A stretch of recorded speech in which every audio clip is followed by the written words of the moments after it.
Hello, church family, and Merry Christmas. I'm Sammi Saunders, and I am coming to you today to make a recipe that hopefully you have never heard of before. I just stumbled upon it recently, and there are so many different variations to this recipe.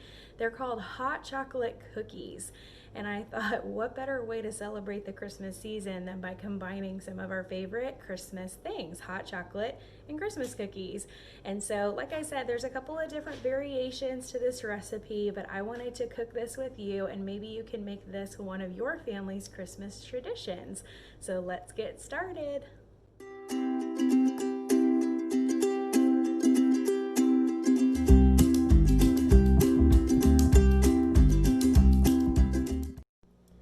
Alright, my friends, let's get cooking. So let me show you what we have to start with. We have 2 cups of sugar, and into that we're going to be adding 2 sticks of butter. I'm also going to want to preheat my oven to 350 degrees. And these cookies will not take long to make. You want to make sure that your butter and eggs are at room temperature so that everything comes together really, really nicely. And I'm also using real butter, 100% unsalted butter. And I'm just going to cream those 2 things together with my mixer. And once the butter and the sugar are nice and creamed together, we're going to add in 2 eggs. Here we go. And some really good vanilla. So I have a double strength Madagascar pure vanilla. And you're gonna add in quite a bit of it. We need 2.5 teaspoons. We need that really rich vanilla flavor. And then we're just gonna cream all of that together with our mixer one more time. All right, once your wet ingredients are really incorporated, we're just gonna put that off to the side. This recipe is going to end up making about 3 dozen cookies. So you could always cut this in half and make less. The next thing we're gonna do is take 2 cups of flour. This is just regular all-purpose flour. And into that, we're going to add about 3/4 of a cup of cocoa powder. I found Hershey's dark chocolate cocoa powder at the store, so that's what I went with.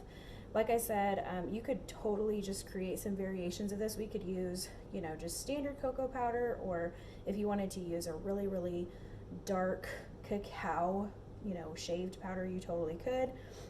There's lots and lots of different kinds of cocoa powder that you can use. Hershey's is a good brand. And then into that, we're gonna also add baking soda and baking powder. We have 1.5 teaspoons of each. We'll toss that in there. And then this recipe calls for sea salt, which is just going to have that really awesome, really salty flavor, which is gonna bring out that chocolate. So that will be really nice. So that was 1 teaspoon of salt. And we're just gonna give this a whisk, as my husband would call this. This is our little tiny whisk. I'm not sure if you guys watch a whole lot of YouTube, but Basics with Babish, Cooking with Babish. He's a big cooking YouTuber, and he likes to tiny whisk a lot of his things, so we had to get tiny whisks. We even have one tinier than this, if you can believe it.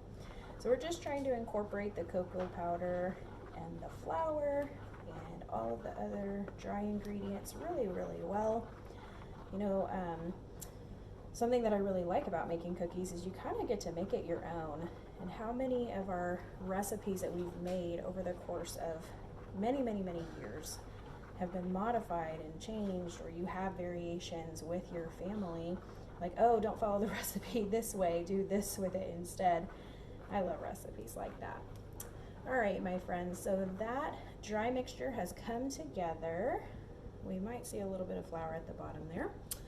But the next thing we're gonna do is take our dry mixture and slowly pour it into this wet mixture. You'll notice that this is a little bit of a kind of a drier consistency, and it's gonna make a really crackly cookie, which is gonna be really great for when we put our marshmallow on top and toast it, just like you would your hot chocolate.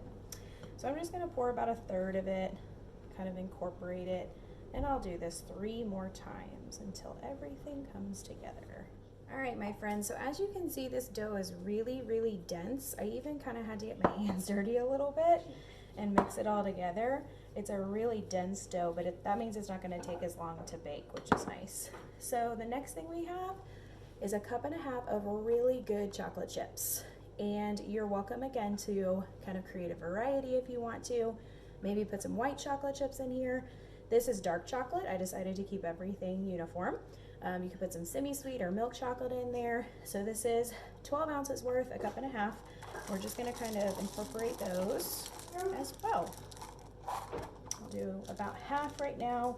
And you can see it is a bit of a struggle to get it all in there.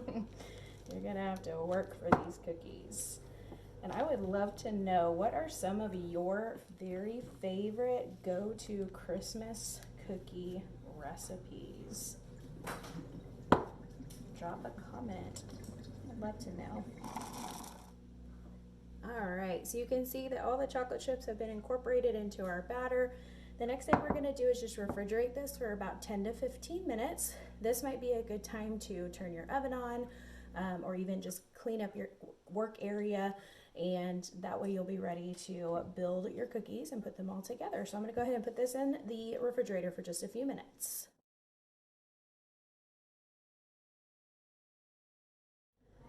All right, my friends, so this has been chilling for just about 10 or 15 minutes now, and that will allow our cookies to kind of stay formed while we put them on our baking sheet.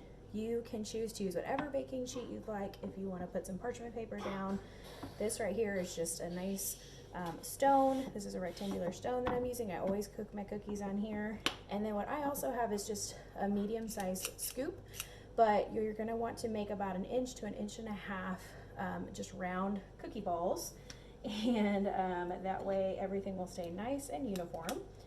And then we're going to put these in the oven, 350 degrees, for just about 8 to 10 minutes.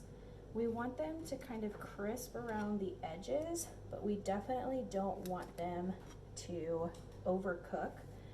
You know, when you overcook anything that has chocolate in it, it'll kind of get that burned flavor a little bit faster.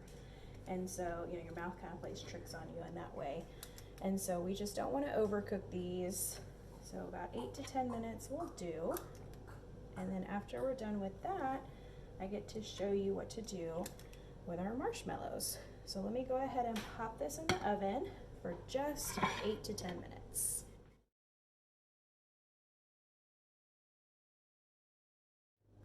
All right, my friends, so our cookies have just come out of the oven. They are still piping hot. You'll see that they're kind of crackly around the outsides, super crispy on the edges, really soft in the middle.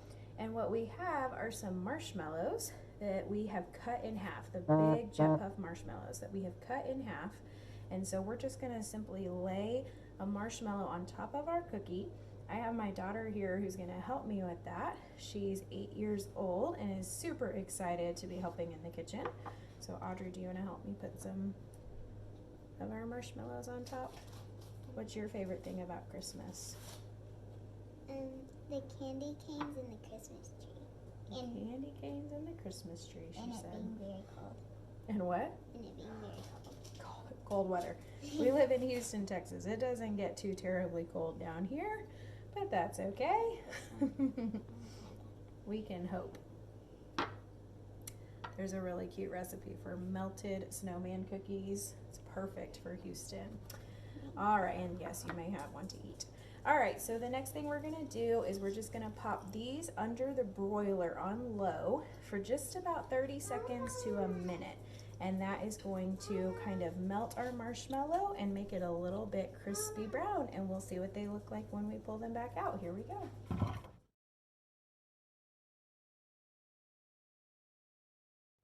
All right, everybody, look at how delicious these cookies look. They are beautifully baked. That nice golden brown marshmallow right there on the top. It looks just like a cup of hot chocolate. What do you think, kids? Do they look delicious? Yeah, and then I have a dessert. Please, can I have one? They're saying, They look amazing. Oops, and I just knocked that one a little bit. And those are going to kind of continue to melt down. The way to store these, we try to keep them in one layer. Okay, hold on, yeah, in just a second. We're really excited over here. Store them in one layer. Once they cool off, especially, you can probably just layer parchment paper in between them and stack them. You might even find that keeping these in the refrigerator might be best, but they are delicious whenever they are eaten warm. And so maybe, okay, I know everybody wants to have them. They're looking See. just like s'mores.